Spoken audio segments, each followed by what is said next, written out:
ভিডিওটিতে ক্লিক করার জন্য আপনাদেরকে জানাই অসংখ্য ধন্যবাদ। আপনারা দেখছেন আপনাদের প্রিয় YouTube channel West Bengal DA salary. West বেঙ্গলের ডিএর আপডেট এবং বেতন বৃদ্ধির আপডেট প্রত্যেক দিনের জন্য পাবেন, তাই অবশ্যই চ্যানেলের সাথে থাকুন, চ্যানেলটিকে সাবস্ক্রাইব করে রাখুন পরবর্তী লেটেস্ট আপডেট পাওয়ার জন্য। অপেক্ষার অবসান, নতুন বছরের আগেই 20% ডিএ বাড়ানোর ঘোষণা, সুখবর দিল কিন্তু সরকার।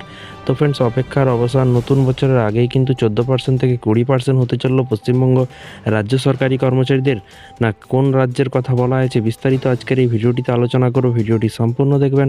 চ্যানেলে যারা এই ভিডিওটি প্রথম দেখছেন অবশ্যই চ্যানেলটিকে সাবস্ক্রাইব করে রাখবেন। তো ফ্রেন্ডস, চলুন আজকের এই গুরুত্বপূর্ণ আপডেটটি দেখে নেওয়া যাক। 2024 সালের শেষ ঘনিয়ে আসায় নতুন বছরের আগে বড় সুখবর দিল সরকার।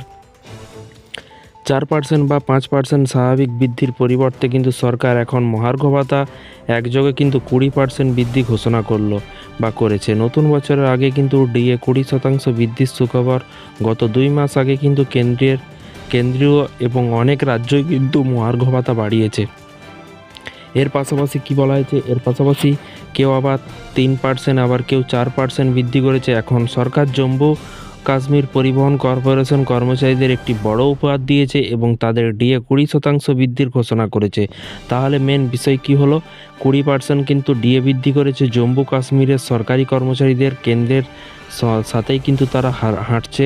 সংবাদ মাধ্যমে এক প্রতিবেদন থেকে কিন্তু তথ্য জানা গেছে, ট্রান্সপোর্ট কর্পোরেশনের কর্মচারীদের স্বার্থে কিছু গুরুত্বপূর্ণ সিদ্ধান্ত নেওয়া হয়েছে এবং তার অধীনে কিন্তু 20% ডিএ বৃদ্ধি করা বা ঘোষণা করা হয়েছে। বছর শেষ হওয়ার আগেই কিন্তু এই সুখবর পেয়ে কর্মচারীদের মুখে কিন্তু হাসি ফুটেছে। ভারত জুড়ে ডিএ বৃদ্ধির খবর। গত কয়েক মাস দেশের বিভিন্ন প্রান্ত থেকে ডিএ বৃদ্ধির খবর পাওয়া গেছে। কেন্দ্রীয় সরকারি কর্মচারীদের পাশাপাশি রাজ্য সরকারি কর্মচারীদের ডিএও বাড়ানো হয়েছে।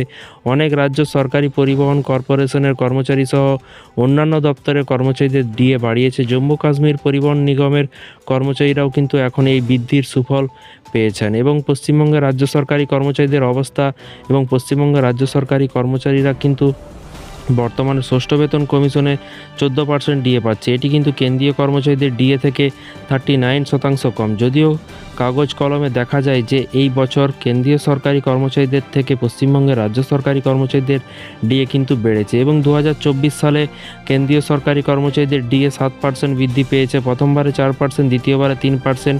একই সময়ে পশ্চিমবঙ্গ রাজ্য সরকারি কর্মচারীদের ডিএ 4% বৃদ্ধি পেয়েছে। উভয় রাউন্ডে কিন্তু 4%। যদিও এই বছর রাজ্য সরকারি কর্মচারীদের ডিএ কেন্দ্রীয় কর্মচারীদের থেকে বেশি বেড়েছে, তবুও কিন্তু উভয়ের মধ্যে 39% পার্থক্য রয়েছে। তো ফ্রেন্ডস, বিষয়টি বুঝতে পারছেন। এই ছিল আজকে একটি ছোট্ট আপডেট। এই ধরনের প্রতিদিন সরকারি কর্মচারীদের লেটেস্ট আপডেট পেতে চ্যানেলটিকে সাবস্ক্রাইব করে রাখুন পরবর্তী নতুন আপডেট পাওয়ার জন্য। ভালো থাকবেন, সুস্থ থাকবেন এবং নিজের খেয়াল রাখবেন।